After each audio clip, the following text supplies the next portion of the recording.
The call came on a Tuesday morning while I was elbow deep in fabric swatches for a client's living room. Grandma Rose was dead. My name is Scarlett. And at 24, I thought I knew what loss meant. I was wrong. Nothing prepares you for the moment when the only person who ever truly wanted you vanishes from the world forever. I drove the 3 hours back to my hometown in a trance. My hands trembled on the steering wheel every time I passed a billboard or an exit that brought me closer to the little yellow house on Maple Street. The house where I'd spent every summer, every holiday, every moment my mother deemed me too much to handle. She passed peacefully, my mother Diane said as I walked into the funeral home. No hug, no, I'm sorry. Just dry facts delivered like a weather report. The funeral is on Thursday. My brother Chandler stood beside her, scrolling through his phone. He glanced up just long enough to nod at me before returning to whatever was apparently more important than our grandmother's death. Can we talk about the house?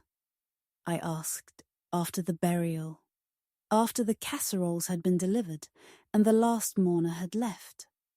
We stood in Grandma Rose's kitchen, surrounded by her ceramic knickknacks and the scent of her lavender dish soap. Diane was already packing dishes into boxes. What about it? I'd like to keep it. The words spilled out faster than I'd planned.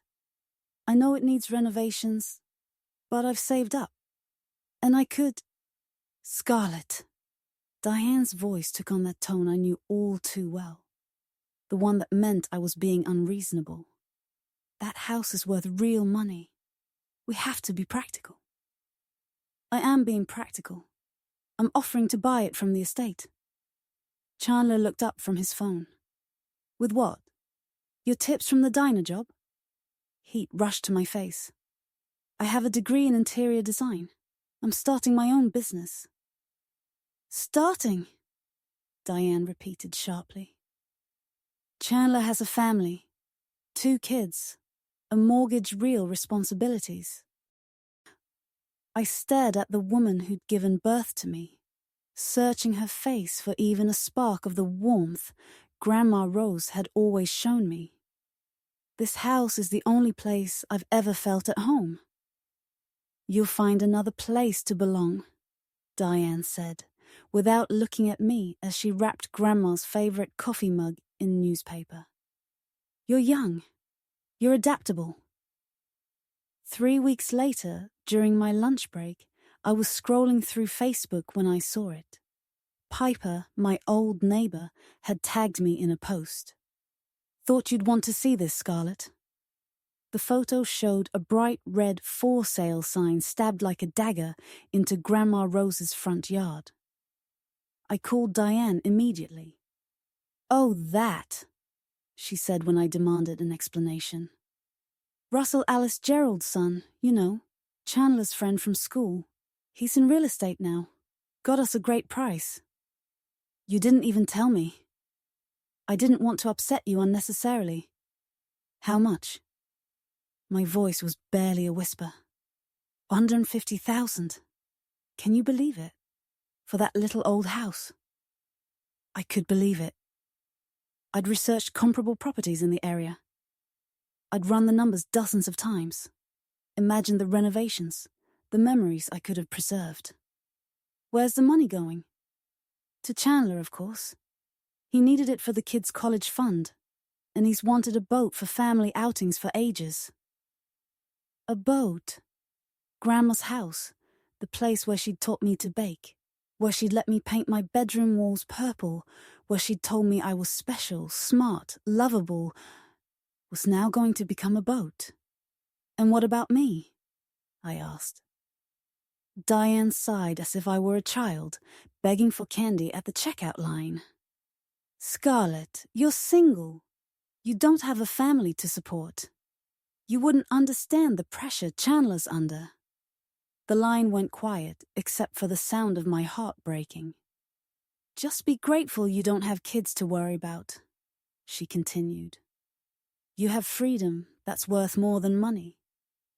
I hung up without saying goodbye. That same night, I drove to Maple Street one last time. The house was dark and empty. It already felt like it belonged to a stranger. I walked through the garden to the old oak tree where Grandma Rose used to push me on the tire swing. Carved into the bark were still the letters I'd etched with a kitchen knife at age 8. Esh, plus grey forever. I traced my finger over the weathered letters and whispered a promise into the darkness. Someday, I'll come back. I waited 2 days before confronting them. 2 days spent staring at that Facebook photo, calling in sick, rehearsing in the mirror the words I'd say once I finally found the courage to demand answers. I found them Saturday morning at Chandler's house. Diane's car sat in the driveway, right next to a gleaming white boat trailer. The boat loomed there like a monument to my foolishness. Fiberglass and chrome, where my childhood should have been. Chandler opened the door, wearing a fishing vest, grinning like he'd just won the lottery, which, I suppose, he had. "Scarlett, the baby's here." He gestured excitedly at the boat like it was a new toy. "Try our pure freedom. The kids will love it. We need to talk." My voice sounded firmer than I felt. "About what?" Diane stepped out from behind him, coffee cup in hand. She genuinely looked puzzled, as if she couldn't imagine what might upset me. The house? The money? The fact that no one had even considered including me in any decision that affected me. Chandler's smile faded. "About what? It wasn't your house. It was Grandma's." And I asked. "You dismissed something that wasn't realistic," Diane interrupted. "We had to do what was best for the family." "I am family." "Of course you are, sweetie. But you don't have anyone else depending on you. Chandler has 2 children who rely on him." I looked at my brother. Really looked. At 34, he still wore the same smug expression he'd had as a teenager, when he borrowed my car without asking, used my college fund for his wedding, moved back in with Mum after his divorce, and never left. "Where are the kids now?" I asked. "At their mum's. It's her weekend." "So you bought a boat for family outings? But the kids live with your ex?" Chandler's jaw tightened. "It's only temporary. Calvin's being difficult about custody." "Maybe because you haven't paid child support in 3 months," Diane muttered. "Mom, is that true?" She stared at both of us. "So, Grandma's house paid for your boat? And your back child support? It paid for Chandler's future," Diane snapped. "Something you clearly don't understand because you've never learned to put someone else first." "I put Grandma first. Every summer, every holiday. When you were too busy with Chandler's baseball games, I was with her. That was your choice. It was the only choice I had if I wanted to spend time with the part of this family who actually wanted me." The words hung in the air like smoke. Diane's face went white, then red. "How dare you? I've always supported you." "Like when you forgot my graduation. When you skipped my college orientation because Chandler had a hangover and you had to drive him to work. When you took the one thing I cared about and sold it without even telling me." "You're exaggerating," Chandler cut in. "It's just a house." "It wasn't just a house to me." "Maybe that's the problem," Diane said. "You always attach too much meaning to things, to people, to places." I felt something in my chest break. No, not break. It shattered, like ice before it splits apart. "You're right," I said quietly. "I do attach too much meaning to things, like the idea that my family might consider my feelings before making decisions that affect me." "Scarlett, I'm moving." The words surprised even me. I hadn't planned to say them, but suddenly they felt like the only truth in the room. "Where?" Diane asked. "Away. Far away from this." I gestured between the three of us. "I'm done pretending this works." "You're overreacting," Chandler said. "It's not like we can give you the money now. It's gone." I looked at the boat one last time, then back at my brother. "I'm not asking for money." "Then what do you want?" I wanted to scream. I wanted to snatch the coffee cup from my mother's hand and hurl it against the wall.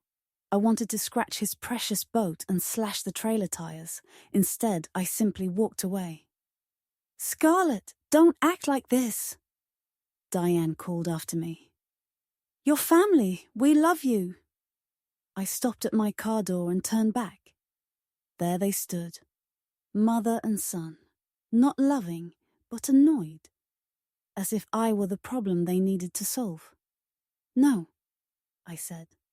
"You love the idea of me, the convenient version who asks for nothing and doesn't expect to be treated like someone who matters." I got in the car and drove off, leaving them in the driveway beside their shiny new boat. That very night I started researching. Cities where interior designers could actually make real money, places where no one knew my name, or my past places where I could build something that was mine alone. 7 years, 2 jobs, 1 plan. I moved east with 3 suitcases and a burning need to prove them all wrong. The first year was brutal. Evenings waitressing, days as a design assistant, nights sleeping on an air mattress in a studio apartment that smelled like the previous tenant's cat. "You look like hell," Ariel said one morning, as I stumbled into the design firm where we both worked. She was the only person in 6 months who'd bothered to remember my name. "Thanks," exactly what every girl wants to hear. "I mean it. When was the last time you had a day off?"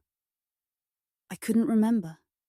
Days blurred together, client meetings, fabric runs, midnight shifts at the diner, then waking at 6 a.m.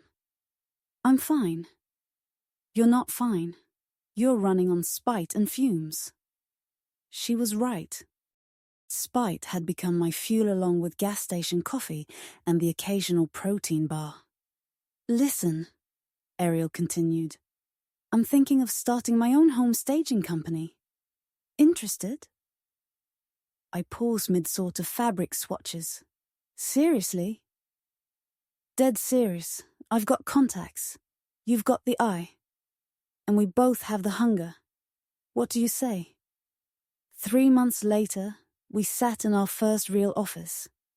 A converted warehouse that cost more than my parents' mortgage, but felt like freedom. Howard Associates, Design Los Angeles. Ariel V. Dan Visit Carton had just arrived. "Sounds good." "It does now. Makes it sound bigger than it is. Fake it till you make it, baby." Our first big break came 18 months later. Marcus Webb, the actor from that vampire series, needed his Hollywood Hills estate, staged for sale. "The listing agent specifically asked for you," Ariel said, waving the contract. "Someone recommended your work." The house was a nightmare. All black leather and chrome, like a nightclub exploded inside a mansion. But beneath all the terrible choices, I saw the bones of something beautiful. "This is going to take everything we've got," I told Ariel as we walked through the echoing rooms. "Good thing we've got everything to give." We worked 16-hour days for 3 weeks. I maxed out 2 credit cards on furniture and accessories. At 2 a.m. the night before the photo shoot, we were still hanging artwork. "You think it'll work?" Ariel asked, collapsing onto the staged sofa. I looked around. The spaces we'd created were warm, inviting. They felt like home, not some over-the-top bachelor nightmare. "It has to." The house sold in 4 days, for $2 million over asking. "Holy..." Ariel stared at the check the agent handed us. Holy actual I said, but I was grinning too. That success led to more. In the small, exclusive world of luxury real estate, word spread fast. Within 2 years, we had a client waitlist and a team of 12. But through it all, I never forgot Maple Street. I'd set up Google alerts for the address, obsessively checked property records, even drove past during rare visits home. Each time, the house looked sadder peeling paint, overgrown garden, windows staring back like accusing eyes. "You're torturing yourself," Piper said during one of our rare phone calls. She still lived in our hometown, teaching at the high school. The girl I'd had a crush on in high school, something everyone knew except me. I just need to know if it's okay. It's not okay. It's been empty for 3 years. The investors who bought it never moved in. Now it's just rotting. Oh, and Chandler's boat. Last I heard, he sold it to pay his lawyer. Nasty divorce. Apparently Calvin got him for everything. A flicker of satisfaction ran through me, followed by guilt for feeling it at all.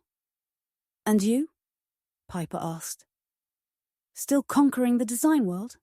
Ever thought about coming back?" This is my home now. But even as I said it, I knew it wasn't entirely true. The East was where I worked, where I'd built success, where I'd proven I could survive without them. But home was still a yellow house, with a tire swing and the ghost of a woman who'd loved me unconditionally. The notification came on a Thursday morning while I was reviewing project proposals.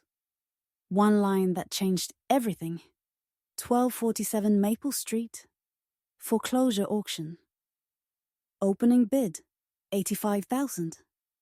I stared at the screen until the letters blurred. "Ariel!" I called across the office. "Clear my schedule for next week." "Why? What's going on?" I printed the auction notice and held it up like a winning lottery ticket. "I'm going home."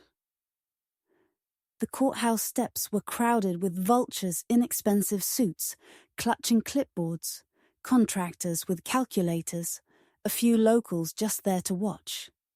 I sat in my rental car across the street, watching through oversized sunglasses. The woman who'd left town 7 years ago, in a beat-up Honda, could never have afforded the BMW I now drove, or the tailored blazer, or the LLC I'd formed just for this moment. Scarlett Howard Enterprises. Let them figure out what that meant. Russell stood at the front of the crowd, older now, but still recognizable. Chandler's old friend had gained weight, lost most of his hair, but carried himself with the confidence of a man who'd never had his childhood sold out from under him. "Next property," Russell said, glancing at his tablet. 1247 Maple Street. 3 bedrooms, 2 baths. Built 1952. Needs extensive renovation. Opening bid, 85,000. I stepped out of the car and crossed the street. My heels clicked on the asphalt. Heads turned. I was wildly overdressed for a foreclosure auction, and I knew it. "Bids," Russell called. A man in work boots raised his hand. 85. 90, another called. I waited, letting them think they were in control. 100. The contractor counted. 110. 120. At 130, bidding slowed. The contractor shook his head and dropped out. Only 2 investors remained, bidding in 5,000 increments. 150. 155. 160. A pause. The second investor calculated margins, then stepped back. "Going once at 160, Russell began. I raised my hand. 200,000. The crowd turned toward me. Russell's eyes met mine, and for a split second, I saw recognition before he quickly looked away. 200,000 from the lady in the back. Any bids at 210? Silence. The investors muttered about rich crazies ruining the market, and backed off. Going once. Going twice. Russell's gavel slammed down. Sold to bidder number 47 for 200,000. I walked to the registration table, where a clerk waited with paperwork. "Congratulations," she said. "You've secured a very special property." "Yes," I replied, signing with a steady hand. "I have." Russell approached just as I finished signing. Scarlett Howard. "Hello, Russell. I thought that was you. Wow, you look." He gestured vaguely at my outfit. "Different." "Success does that." "Heard you moved out east. Interior design?" "Right." "Well, good for you." I folded the deed and slipped it into my bag. "Thanks, by the way, for handling the sale back then. Worked out well for everyone." His face tightened. "Look, about that, no explanation needed. Business is business, right?" I turned and walked away before he could respond, leaving him with his mouth half open. The drive to Maple Street took 5 minutes. 5 minutes to travel through 7 years of anger, ambition, and sleepless nights, fueled by the memory of never counting. The house looked worse than I'd imagined. The yellow paint had faded to a sickly beige. Shutters hung crooked. The front porch sagged like a broken smile. Weeds choked the flower beds where Grandma Rose once grew prize-winning roses. I sat in the car for a long time, staring at the ruins of my childhood paradise. Then I got out and walked to the backyard. The oak tree was still there, solid, patient. The tire swing had long rotted away, but the branch remained strong. I found the carved letters, weathered but legible, SH plus grey forever. I traced them with my finger, just as I had 7 years earlier. "I kept my promise," I whispered to the tree, to Grandma's ghost, to the little girl who'd believed family meant something. My phone buzzed. A text from Ariel. "How'd it go?" I typed back, "I'm home." Her reply came instantly. "What's the plan?" I looked at the house, my house, and smiled for the first time in days. "Renovate first, then throw a party." "What kind of party?" I walked to the front yard, already seeing it all. Fresh paint, a restored porch, flower beds bursting with life. The kind that reminds people what they threw away. That same night, I checked into the town's best hotel and called the state's top contractor. Money didn't matter. Time didn't matter. I had 7 years of success to invest, and a lifetime of being overlooked to make right. The real work was just beginning. 3 months later, the house looked like it came straight out of a magazine, but not the cold, sterile kind. Warm, lived in, made for curling up and never leaving. I stood in the kitchen, running my hand over the restored farmhouse sink, where Grandma Rose used to hum old hymns while washing dishes. Every detail was intentional. White subway tiles, solid wood countertops, vintage lights, casting the same golden glow as in my childhood. "The caterers are ready," Ariel said, appearing in the doorway with her tablet. "Bars stocked, flowers are dreamy, and the photographers finishing up in the dining room." "What about the centerpiece?" "That's the real showstopper." We walked into the dining room, where a massive cross-section of oak wood crowned the restored table. The tree had been damaged in a storm 2 weeks prior. Half of it had to be cut down. But instead of discarding it, I'd had it sliced, polished, and turned into breathtaking natural art.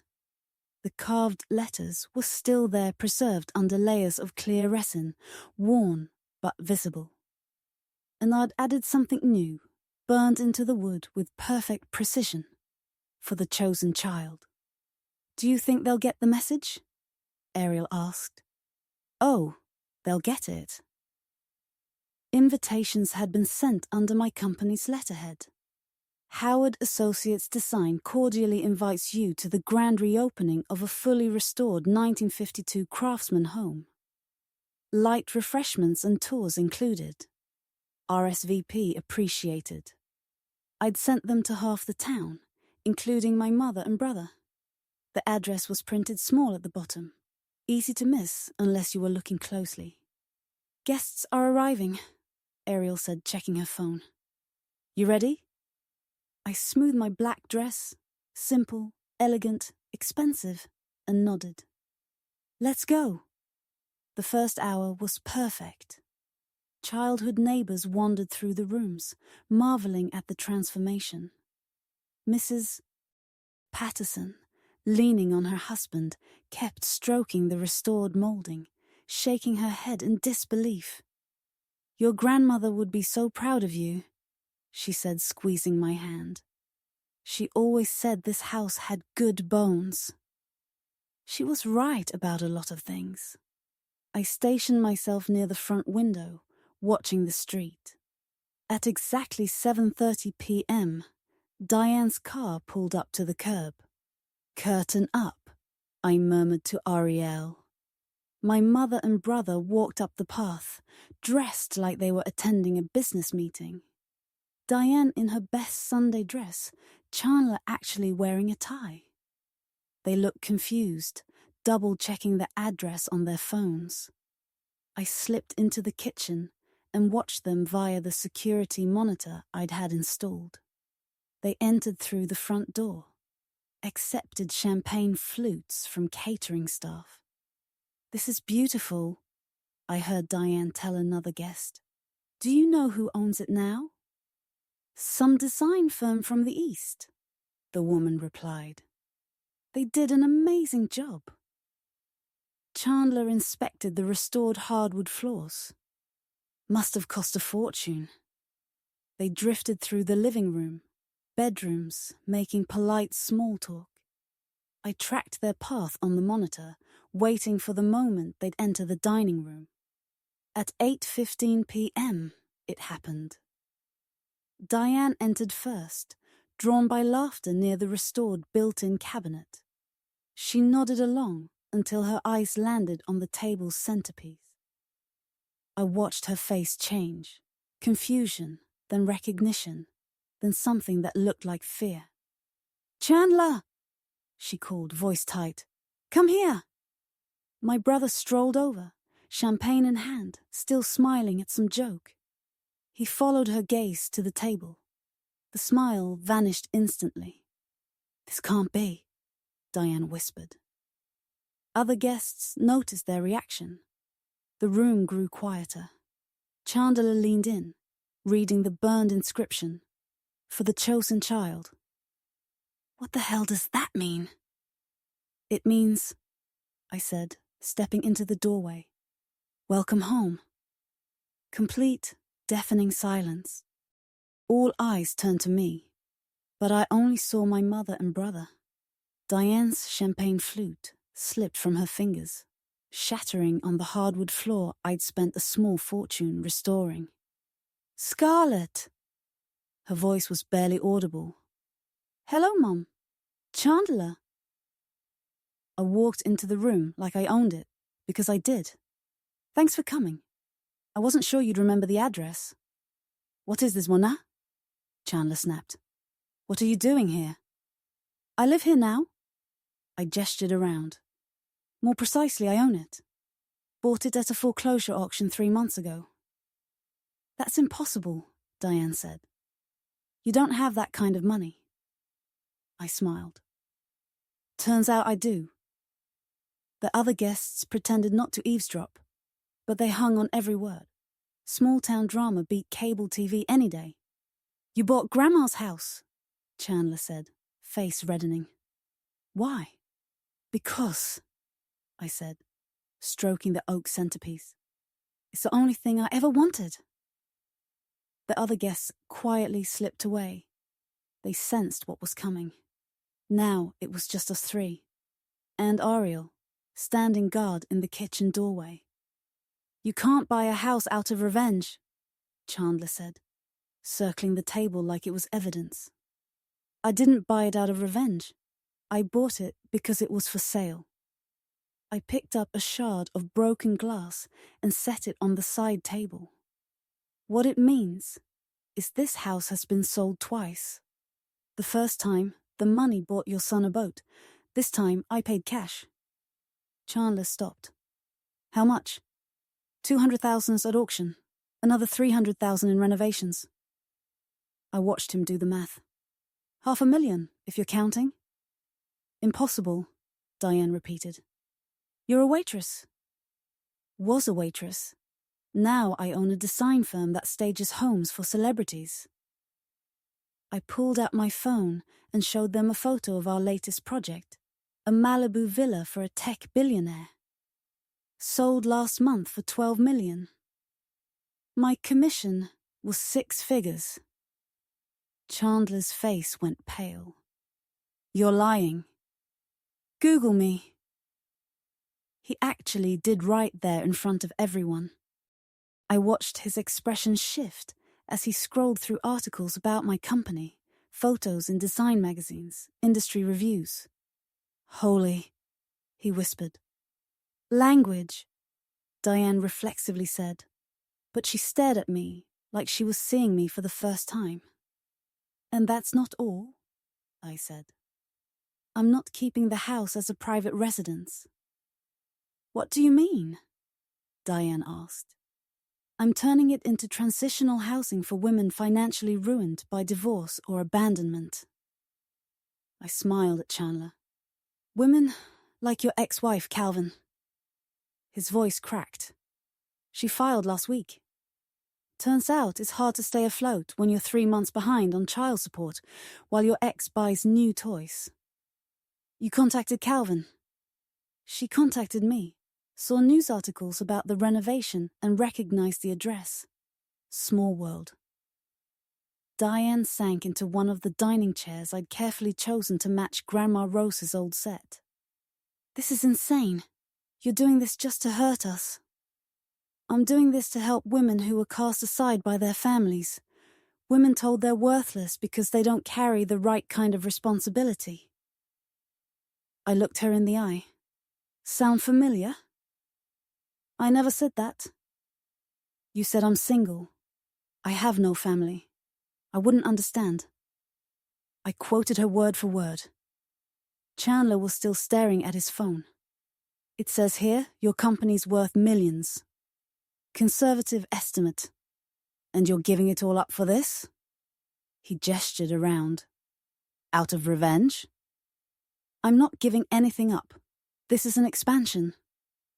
Howard Associates is launching a non-profit branch. I walked to the window overlooking the garden. The women who live here will learn job skills, financial planning, independence. Everything I had to teach myself after my family gave up on me. We didn't give up on you, Diane protested. You sold my inheritance to buy your son a boat. It wasn't your inheritance. It was Grandma's house, and we made the decision that was best for the family. What family? I'm part of this family too, but no one asked what was best for me.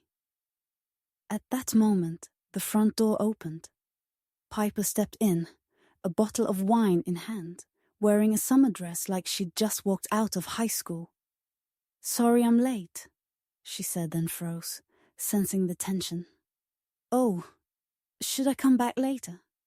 Perfect timing, I said. Piper, do you remember my mother and brother? Of course. Hello, Mrs. Howard. Chandler. She set the wine on the counter and looked around. Wow, Scarlett. This place is incredible. Your grandmother would be so proud. Really? Diane said bitterly. She'd be proud her granddaughter bought the house, just to spite her family. Piper's eyebrows shot up. Out of spite? This is the most beautiful thing anyone's ever done for this house, for this neighborhood. She looked at me, maybe with admiration in her eyes. You've breathed new life into it. You're turning it into a homeless shelter, Chandler said. Transitional housing, I corrected. Not for the homeless. For women whose families abandoned them. Like Calvin, Piper said softly. I heard about the divorce drama, the money troubles. Chandler's jaw tightened. That's none of your business. It became my business when you mortgaged your house to cover gambling debts and left Calvin's mom scrambling to pay rent alone. Deadly silence. How do you know about the mortgage? Diane asked. I smiled. Small town, people talk. Chandler's face cycled from pale to red to something approaching purple. You've been spying on me. I'm just living my life. You're the one making yours everyone else's problem. I poured myself a glass of wine from Piper's bottle. Calvin told me some interesting things when she applied. Like what? Diane asked, though her eyes said she didn't really want to know. For example, that Chandler convinced you I had mental health issues, that I was unstable, obsessed with the past, and that giving me the house would only feed my delusions. The silence that followed was louder than any before. Is that true? Piper looked between Chandler and Diane. Diane's hands trembled. He was worried. We were worried. Worried about what? That a 24-year-old woman would ask for the only place she ever felt loved and be called crazy for wanting it. You were obsessed. You still are, Chandler finally said. Look at you. You've turned this place into some kind of shrine. I've turned it into a home. Something you clearly don't understand. You lost yours to a bookie. How do you know about... He stopped himself, but it was too late. The gambling, the second mortgage, that you now owe more than this house is worth. I set down my wineglass. Calvin talks when she's worried about her kid's future. Diane stood so abruptly her chair scraped the floor. Enough. I don't know what you think you're accomplishing here. I'm accomplishing exactly what I set out to do. I walked to the built-in china cabinet and opened the glass doors. Inside sat Grandma Rose's porcelain dishes, the good set she only used on holidays. I bought these back at the estate sale, triple the price. You bought back Grandma's dishes?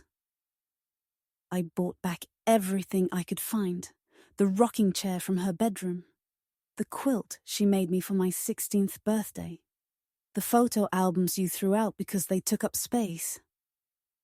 I didn't throw them out. I donated them to the thrift store, where I found them for 50 cents apiece. I pulled out an album and opened it to a photo of me and Grandma Rose baking cookies. 50 cents for my childhood memories. We didn't know you wanted them, Diane whispered. You didn't ask. Piper cleared her throat. Maybe I should go. Stay, I said, looking at her. You're part of this story too. How so? Because you were the only person from my childhood who ever made me feel like I mattered. Who called to check on me after I left? Who told me the truth about what happened here? Piper's cheeks turned pink. Scarlett, I know you had feelings for me in high school. I was too young, too broken to see it then, but I see it now. Chandler made a disgusted noise. Great. Now we've got a lesbian confession in Grandma's dining room. Shut up, Diane snapped, then turned to me. Is that what this is about? You're gay and angry because we didn't know. This isn't about my sexuality, Mom. It's about you always choosing him over me, and me being tired of pretending it never hurt. I never chose him over you. The house says otherwise. The money says otherwise. The fact that you're defending his gambling addiction, instead of apologizing for selling my inheritance, says everything. It wasn't your inheritance. Then what was it? What was I to you? The question hung in the air like smoke from a fire that had been smoldering for years. Diane's voice was barely a whisper when she finally answered. You were the strong one, the one who didn't need us. I was 8 when Dad left. I needed you. You had your grandmother, because I sent you to her every chance I got, because she loved you better than I ever could. Those words hit the room like a physical blow. Even Chandler looked shocked. Mom, he started, but Diane raised a hand. It's true. Rose knew how to love you. I only knew how to worry about you and Chandler. She looked at her son with something close to disappointment. Chandler knew how to need me. So you chose the one who needed you over the one who loved you, I said calmly. Diane's tears flowed freely now. I made the wrong choice. I made the wrong choice, and I don't know how to fix it. I looked at this woman who'd given me life, raised me, disappointed me in countless invisible ways. You can't fix it, I said softly, but you can stop making it worse. The ribbon-cutting ceremony was held on a Tuesday morning in October. The local paper sent a photographer. The mayor arrived with one of those oversized scissors politicians love. Calvin stood beside me on the porch, holding one end of the red ribbon. Her children, my nephew and niece, who barely knew me, stood on either side in their school clothes, confused about why this mattered. Ready? I asked. Ready? The scissors sliced through the ribbon. A small crowd of neighbors and supporters applauded. The sign I'd commissioned was unveiled beside the front door, Rose Haven Transitional Housing. For women and families. Your grandmother would be proud, Mrs. Patterson said, dabbing her eyes with a tissue. I hoped she was right. Diane didn't come to the ceremony. Neither did Chandler. I'd invited them both, but their silence was answer enough. The first residents move in next week, I told the reporter who stayed for an interview. We can house up to 6 families at a time, with an average stay of 18 months while they get back on their feet. And you're funding this entirely through your design firm? The initial investment, yes, but we're also applying for grants and seeking community partnerships. I gestured to Calvin, exploring the garden with her kids. Our first resident will also serve as house manager. She has a background in social work. After the crowd dispersed, Piper and I sat on the new porch swing right, where Grandma Rose's old glider used to be. How does it feel? She asked. Strange. Good. Expensive. I laughed. I just spent $500,000 on a house I could have had for free 7 years ago. But you weren't ready for it back then. She was right. The girl who'd left this town was broke and angry, desperate to prove herself. The woman who'd returned had the means and emotional maturity to actually make a difference. Calvin told me something interesting yesterday, I said. Chandler called her. He's in some kind of treatment program gambling addiction counseling. That's good, right? Maybe. She also said he asked about the kids, whether he could see them more often. She's considering it, if he stays clean and gets his finances in order. Piper was quiet for a moment. And your mother? I'd asked myself the same question. Diane had called twice since that night, but I'd let both go to voicemail. Her messages were apologetic, full of words like misunderstanding and if only you'd told me. I don't know yet. You don't have to decide today. I know. A car pulled up to the curb, an old Honda, similar to the one I'd driven when I left. A woman stepped out, followed by 2 small children. She looked nervous, clutching a folder of papers to her chest. That's Maria, I said, recognizing our second applicant. She moves in Thursday. We watched as she walked up the path, her children wide-eyed behind her. "Miss Scarlet," she called. "I'm sorry to bother you, but I wanted to thank you again. This place, it's going to change everything for us." "That's the plan." After Maria and her children left, Piper and I sat in comfortable silence as the sun set behind the old oak tree in the garden. "I should probably head home," she said eventually. "Or you could stay for dinner. I'm making Grandma Rose's pot roast." Piper smiled. "I'd like that." As we walked inside, I caught my reflection in the window. For a moment, I saw both versions of myself. The girl who carved her name into a tree, desperate for a place to belong, and the woman who'd bought that tree back and made something beautiful from it. My phone buzzed. A text from Oriel. Saw the article. "You look happy." I typed back. "I am." And for the first time in 7 years, I truly meant it. The house was full of light and laughter again, not the same as with Grandma Rose. That was a different kind of love, a different time. This was something new, something I'd built with my own hands and my own heart. In the kitchen, I pulled out Grandma Rose's old recipe box and found the card for pot roast, written in her careful script. At the bottom was a note I'd never noticed before. "Love isn't something you inherit, it's something you choose to give." I smiled and began gathering the ingredients. Outside, the oak tree stood watch over the house, its branches strong enough to hold everything yet to come.